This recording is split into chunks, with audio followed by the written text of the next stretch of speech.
귀한 찬양 감사드립니다. 여러분, 지난 한 주간 잘 지내셨습니까?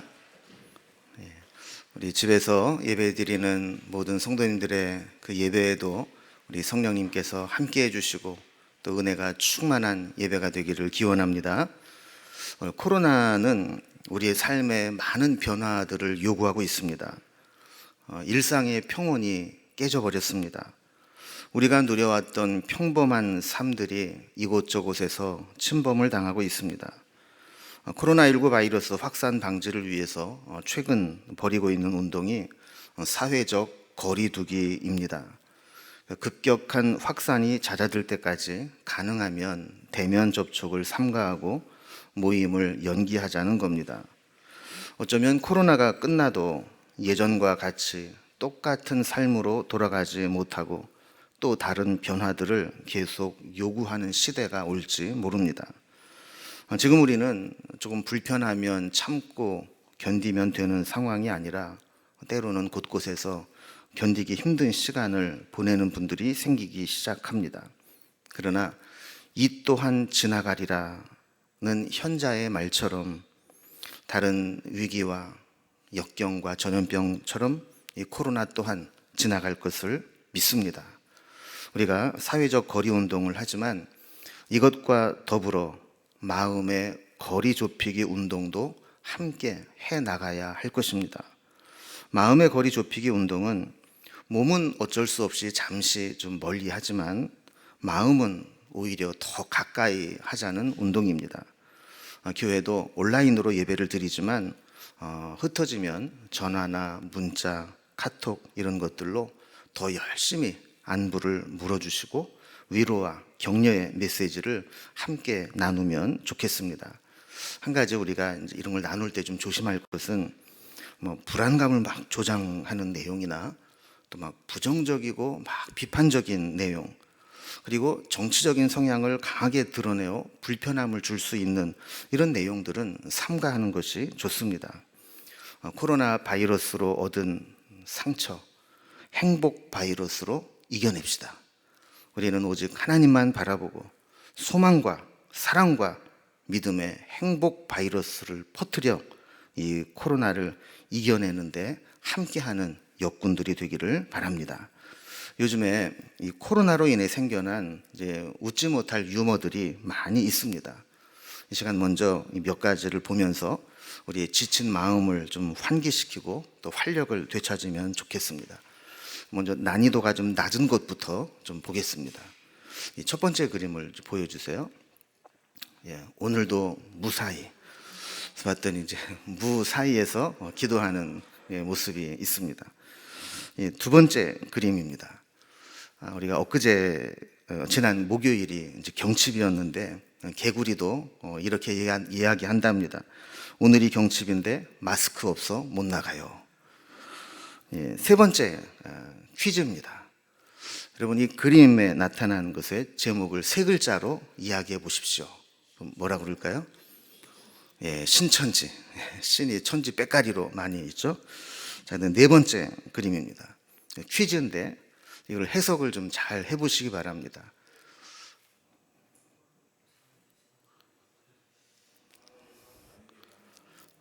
사는 게 아니다. 요즘에 하도 이제 힘들어서 사는 게 아니다. 뭐 이런 이야기가 있습니다. 마지막 다섯 번째 글로 되어 있는데 확진자. 여러분도 많이 받아보셨죠, 이걸? 저도 확진자가 될 것 같습니다. 가만히 있고 활동 반경이 줄어들다 보니까 먹기만 하고 살이 확진자가 되었다는 거죠. 그 밑에 잘 보이실지 모르겠는데 이 확진자의 이동 경로가 재밌습니다. 어떻게 돼 있어요? 식탁, 소파, 냉장고, 소파, 식탁, 침대, 냉장고, 침대. 이렇게 그 생활 반경이 줄고 먹는 것만 먹다 보니까 살이 확진자가 될 수 있다는 것이죠. 여러분, 어떻게 마음의 환기가 좀 되셨나요? 많은 분들이 이번 이제 코로나 사태를 겪으면서 하는 이야기가 우리가 그동안 일상에서 느꼈던 평범한 것들이 이렇게 소중한 줄 몰랐다 하는 고백들을 많이 합니다. 우리가 잘 아는 김소월님의 예전엔 미처 몰랐어요라는 시를 굳이 인용하지 않더라도 매일 반복되는 평범한 일상이 그렇게 소중한 것인 줄 우리는 잊고 살아왔던 겁니다. 프레드릭 부르커라는 이 목사님은 삶은 그 자체가 은총입니다 라는 글을 썼습니다. 시간상 다 읽지 못하고 내용을 축약해 보면 이런 내용입니다. 아침에 눈을 떴을 때 몸이 움직일 수 있다는 거, 자녀와 배우자를 안아주며 인사할 수 있다는 거, 친구나 동료들과 점심을 먹고 담소를 나눌 수 있다는 거, 매일 나에게 주어진 일들을 제대로 해내려고 노력하며 사는 것, 하루의 일정을 마무리하고 돌아갈 집이 있다는 것, 이 모든 것들이 평범해 보이는 일상이지만 하나님은 그 일상 가운데 함께 하시고 우리의 현존하시는 하나님임을 우리가 잊고 살 때가 많다 하는 이야기죠. 박완서 님도 일상의 기적이라는 글을 썼습니다. 그 내용도 이런 겁니다. 유쾌하게 저녁 식사를 마치고 집으로 돌아왔는데 갑자기 허리가 뻐근하다는 걸 느낍니다. 자고 일어나면 괜찮겠지 하고 누웠는데 아침에 침대에서 일어나기조차 힘든 상황이 됩니다. 이 작은 사건이 하룻밤 사이에 사소하게 여겼던 일들을 굉장히 힘든 일들로 바꾸어 버렸다고 했습니다. 허리를 굽혀 세수하는 것, 바닥에 떨어진 물건을 줍는 것, 양말을 신는 것, 기침하면서 몸이 울리는 것, 앉았다가 일어나는 것, 이러한 일들이 예전에는 너무 쉽고 당연한 일이었는데 그 허리가 조금 아파지고 난 이후로는 그것이 그렇게 쉬운 일이 아님을 깨닫게 되었다는 것이죠. 그러면서 예전에 싱겁게 웃어넘기던 중국 속담을 떠올립니다. 기적은 하늘을 날거나 바다 위를 걷는 것이 아니라 땅에서 걸어 다니는 것이다. 우리는 기적을 대단하고 엄청난 것으로 생각할 수 있지만 사실 기적은 우리가 매일매일 평상시에 하는 것들, 이것들이 다 기적의 연속이라는 겁니다. 코로나가 만든 새로운 환경에서 우리는 이러한 일상의 감사를 새삼 느끼게 됩니다. 우리는 일상의 행복이 뭔지 모른 채 많은 세월을 살아왔는지 모릅니다. 마스크 없이는 집을 나서기가 불안해하는 상황에서 그동안 마스크 없이 우리가 마음껏 숨쉬고 살아왔던 것이 얼마나 감사한 일이었던가.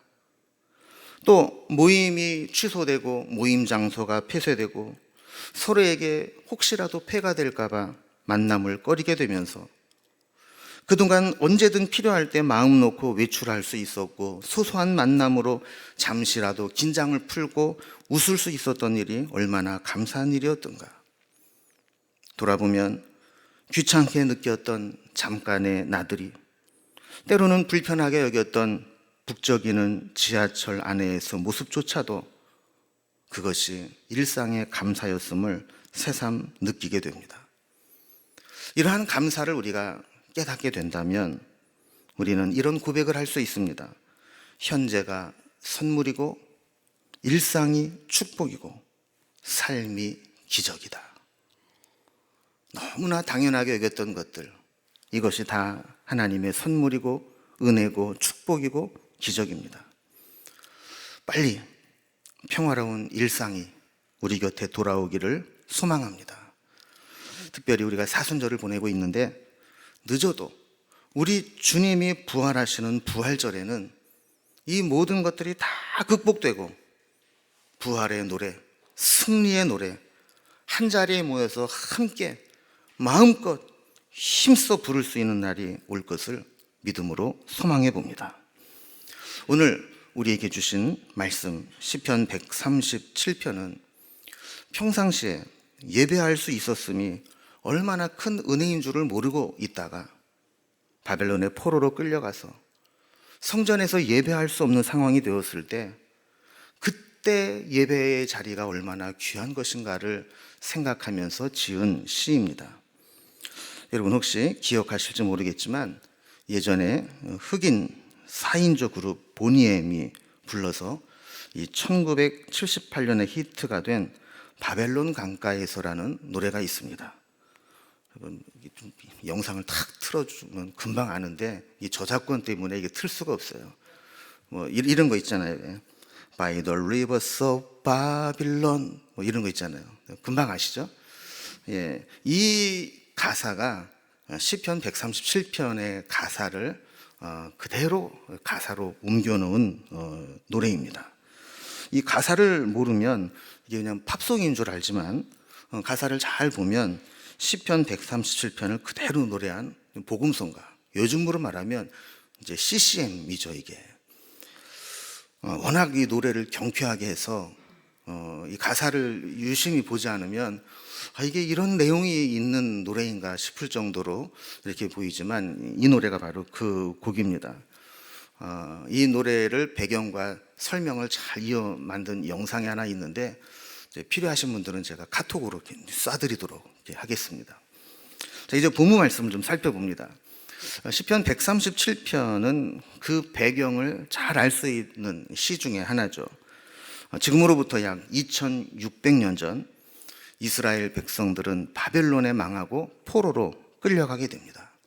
그럼 바벨론, 이 포로로 끌려간 지역이 어디인가? 우리가 흔히 메소포타미아 지역이라고 하는 이 갈대아 지역이라고 하는 곳인데 그곳은 우리가 잘 아는 대로 유브라데스 강과 티그리스 강이 있는 곳 아닙니까? 자, 그 지역에 있는 바벨론, 여기까지 끌려가게 되었다라는 겁니다. 자, 1절 말씀을 보면 우리가 바벨론 내 여러 강변 거기에 앉아서 시온을 기억하며 울었도다 그랬습니다. 그럼 여기 보면 두 군데 지명이 나오죠. 하나는 바벨론의 여러 강변, 그리고 또 하나는 시온. 그러니까 그들이 지금 있는 삶의 자리는 바벨론 강변입니다. 그리고 그들이 마음속에 두고 그리워하고 가보고 싶은 곳은 바로 예루살렘 시온입니다. 그럼 이 시를 이해하려면 저들이 왜 바벨론 강변에 모여 있는가를 알 필요가 있겠습니다. 주전 600년경 남왕국 유다는 국운이 기울어가면서 격변의 시대를 보내게 됩니다. 그리고 바벨론의 침략으로 결국 이 나라가 무너져 내리게 되는데 세 차례에 걸쳐서 포로로 끌려가게 됩니다. 주전 605년, 주전 597년, 지전 586년 이렇게 세 차례에 걸쳐서 포로로 끌려가게 되는데 이렇게 바벨론의 포로로 끌려온 사람들의 상당수가 이렇게 바벨론 강가에서 강제 노역에 시달리게 됩니다.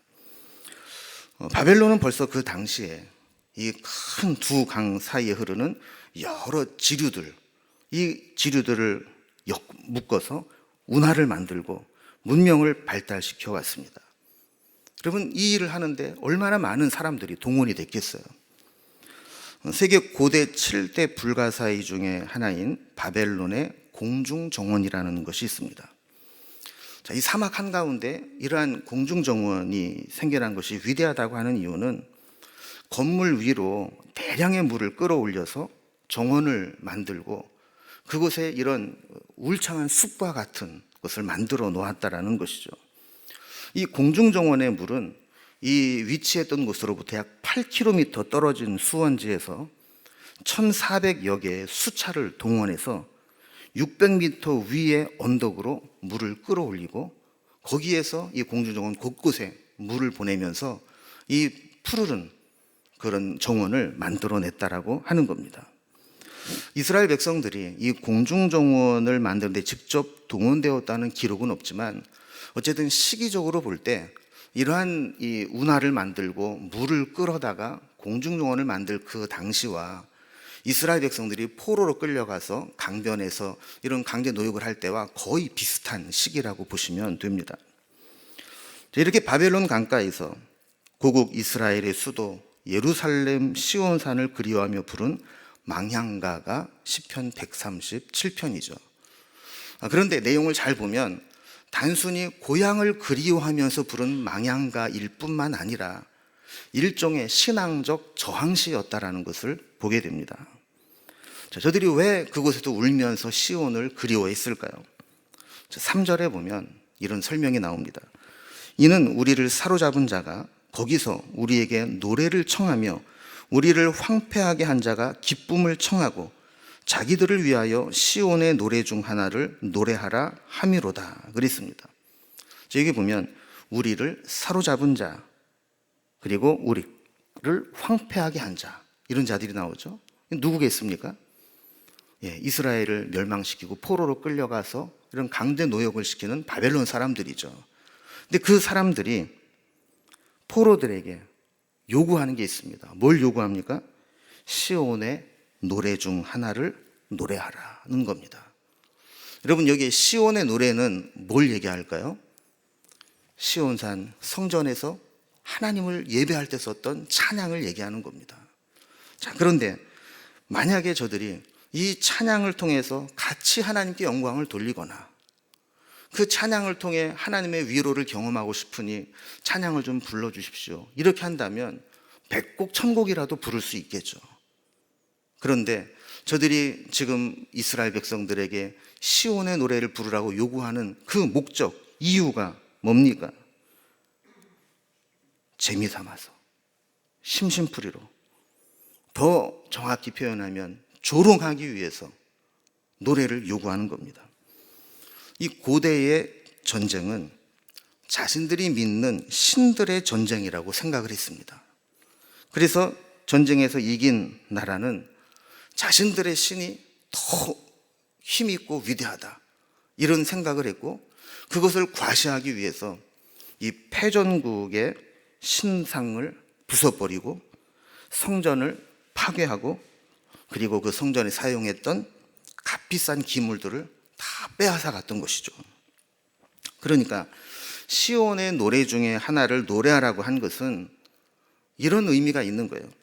너희들을 지켜주지도 못하고 이렇게 나라가 망하도록 내버려 두고 포로로 끌려와서 고생하게 하는 너희들의 신, 그 신들을 노래하는 그 노래 한번 해봐라, 이런 이야기입니다. 여러분, 이런 상황이라면 어떻게 해야 될까요? 해야 될까요? 하지 말아야 될까요? 만약에 안 한다고 한다면 온갖 트집을 잡아서 학대할 것이고, 만약에 그들이 원하는 대로 노래를 부른다면 그들은 그 노래를 부르며 낄낄거리고 더 크게 조롱할 것입니다. 아이고, 저런 들떨어진 놈들, 자기네들을 지켜주지도 못하는 신들에게 좋다고 저런 노래를 부르고 있네, 이러면서 조롱할 것이 뻔한 것이죠. 저들이 반응이 어땠을까요? 4절에 보면 우리가 이방 땅에서 어찌 여호와의 노래를 부를까? 부를 수 없다는 겁니다. 저렇게 이방인들, 하나님을 조롱하는 자들을 위해서 조롱의 대상이 되고 노래할 수 없다는 거예요. 2절에 보면 그 중에 버드나무에 우리가 우리의 수금을 걸었나니 그랬습니다. 여러분, 수금을 버드나무에 걸었다, 이게 무슨 의미일까요? 이것은 수금을 연주하지 않겠다, 노래하지 않겠다 하는 일종의 저항의 표현입니다. 1968년 멕시코 올림픽의 남자 육상 200m 경기 시상식에서 그 시상식 사진을 보면 묘한 장면이 하나 연출됩니다. 시상대에 올라가서 국가가 연주되는데 1위를 한 선수와 3위를 한 선수가 흑인인데, 이 두 사람은 검정색 장갑을 끼고 손을 높이 들고 고개를 숙이고 미국의 국가인 성조기를 쳐다보지 않고 있습니다. 자, 이러한 행위는 당시에 아직까지 사회에 만연해 있던 인종차별에 대한 저항하는 행위였습니다. 그래서 그들이 여기에 단 배지라든지 장갑이라든지 또 양말이라든지 은목걸이라든지 옷을 열어놓은 것인지, 이 모든 것들이 다 바로 그런 저항의 의미가 있었던 것이죠. 이 두 사람은 올림픽이 마치고 고국에 돌아왔을 때 여전히 이 차별이 있었던 그 사회 속에서 엄청난 순환을 당해야 됐고 선수 생활을 박탈당하게 되었습니다. 그럼에도 불구하고 저들은 차별당하는 흑인들의 목소리를 대변하고 위로해 주었던 것이죠. 바벨론의 포로로 끌려갔던 저들이 노래 좀 해봐라, 성전에서 부르던 찬송 좀 불러봐라, 이런 요구가 있을 때 그들의 수금을 버드나무 가지에 걸어놓고 우리는 할 수 없습니다라고 말했던 것은 바로 이러한 일종의 저항의 표현이었던 겁니다.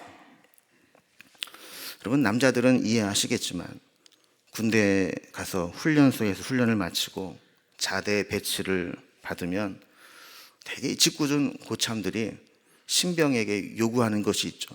뭘 요구하죠? 노래 한번 해봐라, 이런 겁니다. 그러면 이제 노래를 해야 될까요? 말아야 될까요? 보통 깡이 아니면 안 한다고 할 수가 없죠. 다 할 수밖에 없는 상황이에요. 자, 그렇다면 지금 포로 생활을 하고 있는 이 이스라엘 백성들이 니들 시온에서 불었던 그 노래 한번 불러봐라 그랬을 때, 이렇게 저항을 하고 안 부르겠다 했을 때 얼마나 큰 학대와 핍박을 받았겠습니까?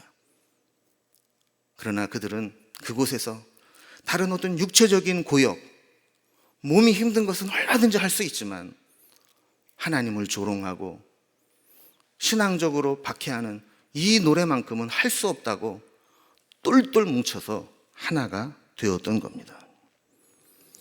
여러분, 이게 보면 참 아이러니한 상황입니다.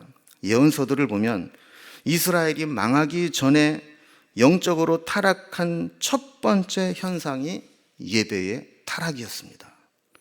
예언서 곳곳에 보면 예배가 타락하고 예배에 문제가 생기는 것들을 보게 되죠. 이사야 1장 12절에 보면 너희가 내 앞에 보이러 오니 이것을 누가 너희에게 요구하였느냐, 내 마당만 밟을 뿐이니라. 그렇게 수없이 성전을 왔다 갔다 하지만 그거는 그냥 성전 마당을 밟을 뿐이지 내가 기뻐하는 예배가 아니었다라는 겁니다. 계속해서 너희의 제사는 내가 가증히 여기는 것이고 견디지 못할 괴로운 일이다라고 이야기할 정도로 예배는 변질되고 타락해 있었던 겁니다. 말라기 1장 13절에 보면 하나님께 제사 드리러 온 이들의 타락한 모습을 이렇게 고발합니다. 너희가 또 말하기를 이 얼마나 번거로운고 하며 코웃음치고 훔친 물건과 저는 것, 병든 것을 가져왔느니라. 교회에 나오면 산다는 소리가 번거로워 죽겠네. 뭐 또 성전에 가서 또 예배 드려야 되는 거야. 그래서 제물을 바칠 때에도 훔친 것, 저는 것, 병든 것, 이거 가지고 그냥 겨우 생색만 내고 돌아갔다는 거죠. 이러한 말씀들이 이스라엘이 망해서 포로로 끌려가기 직전에 예배가 타락했던 모습입니다. 저들은 예배가 얼마나 소중한지를 알지 못했기 때문에 예배를 세상의 다른 것들과 바꾸어 버렸습니다. 예배 대신에 자기네들이 좋아하는 것, 세상적인 것들을 더 마음에 두고 살아왔습니다. 그러나 저들이 포로로 붙잡혀가서 고통을 당하고 예배할 수 없는 상황이 되자 그들은 하나님을 향해 그리움이 생기기 시작했고 성전에서 예배드리던 모습이 얼마나 귀하고 감사한 일이었던가를 기억해내기 시작합니다. 잃어버리고 나서야 그것이 은혜였음을 비로소 깨닫게 된 것이죠. 하나님의 백성들은 예배드리는 것이 지겨우면 안 됩니다. 예배드리러 오는 것이 귀찮고 번거롭게 여겨지면 안 됩니다. 예배를 드리러 오더라도 마음 중심에 감사와 은혜의 고백이 없이 형식적으로 왔다 갔다 해서는 안 됩니다. 의무적으로 의미 없이 때우고 지나가는 예배, 이것은 우리의 신앙이 병들어가고 있다고 하는 가장 극명한 표현입니다. 예배의 자유를 빼앗겨 버리게 되면 어떻게 하나? 여러분, 우리는 요즘에 교회에 오고 싶어도 오지 못하는 지금 이 마음의 심정을 기억하고 살아야 됩니다. 언젠가 우리의 신앙이 나태해지고 교회에 나가는 것이 힘들다고 여겨질 때 지금 이 순간을 반드시 기억하시고 우리가 예배 드릴 수 있다는 것이 얼마나 큰 은혜인가를 다시 한번 붙잡을 수 있기를 바랍니다. 다시 본문으로 돌아와 시인은 찬양과 연주의 전문가였다는 것을 알게 되죠. 5절에 보면 예루살렘아 내가 너를 잊을진대 내 오른손이 그의 재주를 잊을지로다 그랬습니다. 여러분, 우리가 기능적으로 익힌 것, 몸으로 기억한 것은 쉽게 잊지 않습니다. 무의식적으로 반응하고 몸이 기억합니다. 여러분, 자전거를 타거나 수영하는 것을 배우면서 몸으로 배우고 익힌 것은 10년 동안 한 번도 안 하다가 다시 해도 잊어버리지 않습니다. 몸이 반응하고 하게 되는 거죠. 수금을 타며 연주하는 것, 수금 연주자는 그것을 잊어버릴 수 없습니다.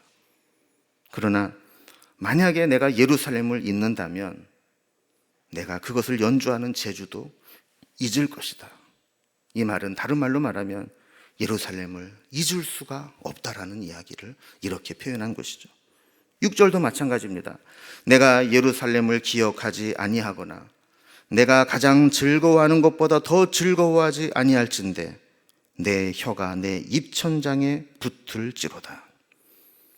내가 만약에 예루살렘을 기억하지 않거나 하나님을 예배하고 찬송하는 것보다 더 즐거워하는 것이 있다면 내 혀가 입천장에 붙어도 좋다라는 고백입니다. 그러니까 얼마나 좀 절박한 거예요. 예배할 수 없는 상황이 되자 내가 이렇게 예배하고 싶다. 예배가 이렇게 소중한 것을 이제야 알았다. 만약에 내가 이것을 잊어버린다면 혀가 입천장에 붙어도 나는 좋다. 이런 고백을 하게 되는 겁니다. 저들은 예전에 자유롭게 예배를 드릴 때에는 이런 생각을 못했습니다. 그러나 예배를 잃어버리고 나니까 그게 얼마나 소중한 은혜였던가를 그제서야 깨닫게 된 것입니다. 우리가 지금 2주째 온라인 예배로 드리면서 우리는 모여서 예배 드린다는 게 얼마나 귀한 은혜였는가를 새삼 깨닫게 됩니다. 지난주 온라인 예배를 인도하고 마지막 결단의 찬양을 드리는데 이 예배당 안에 이 장로님들과 교직원만 있는 텅 빈 예배당을 보면서 순간 막 울컥하는 마음이 막 올라오는 겁니다. 우리가 그동안 그렇게 평범하게 드려왔던 이 예배가 얼마나 큰 은혜였는가를 깨닫게 된 것이죠.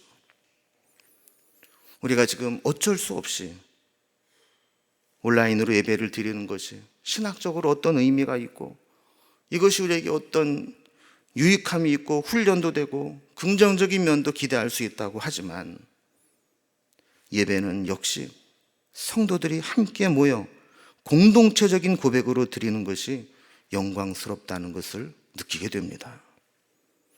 예배의 현장성, 예배의 현장에 임하시고 교통하시는 성령님의 교통하시는 은혜가 분명히 있다는 것이죠. 제가 어제 말씀을 준비하면서 어떤 마음이 들었냐면 이놈의 코로나가 완전히 극복하고 자유로워지면 우리가 이것을 선포하는 주의를 하루 잡아서 이 낮 예배를 그냥 찬양 예배로 우리가 마음껏 찬양하고 하나님의 은혜를 고백할 수 있는 그런 감사의 찬양 예배를 드리면 좋겠다 하는 생각을 하게 되었습니다. 지금 우리가 어쩔 수 없이 이렇게 드리는 예배, 우리에게 신앙적인 의미가 있고 훈련이 될 수 있지만 훈련이 끝나면 다시 일상으로 돌아와야 합니다. 우리가 그날을 꼭 기억할 수 있기를 바랍니다. 많은 분들이 이번 일을 통해서 일상의 행복, 익숙했던 평범함, 당연히 여겼던 것들이 얼마나 큰 은혜였는가를 깨닫게 되었다고 이야기합니다. 우리도 그렇습니다. 매주 하나님께 예배했던 이 교회, 그리고 당연한 듯 교회 오면 만나서 이야기하고 교제했던 성도들, 그리고 교육부실에 제잘거리며 즐겁게 뛰어놀았던 우리의 아이들, 교회 곳곳에서 자기에게 맡겨준 사명을 감당하며 섬기고 봉사했던 숨은 일꾼들, 모두가 다 그립습니다. 보고 싶습니다. 다시 정상적으로 돌아가는 일상의 예배가 너무 기다려지고 간절해집니다. 우리는 이렇게 잃어버리고 나서야 깨닫는 은혜가 있습니다.